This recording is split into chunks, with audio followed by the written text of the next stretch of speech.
আরে বাবা, আমার নাম গোপাল। আমার ৩ জন বউ। একজন সকালে বকাবকি করে, একজন দুপুরে আদেশ করে, আর একজন রাতে গল্প করতে বসে। আমার জীবন একেবারে হাসির সার্কাস। গোপাল, আগে বাজার করে আসো। তারপর ঘর পরিষ্কার করবে। সব কাজ শেষ না হলে আজকে ভাত পাবে না। বাজার পরে হবে। আগে আমার জন্য মিষ্টি নিয়ে আসো। আমি মিষ্টি না খেলে কারো সঙ্গে কথা বলবো না। তোমরা দুজন ঝগড়া করো না।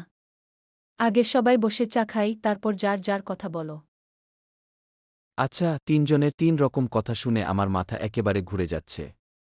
আমি আগে বাজারে যাই। কি লাগবে ভাই?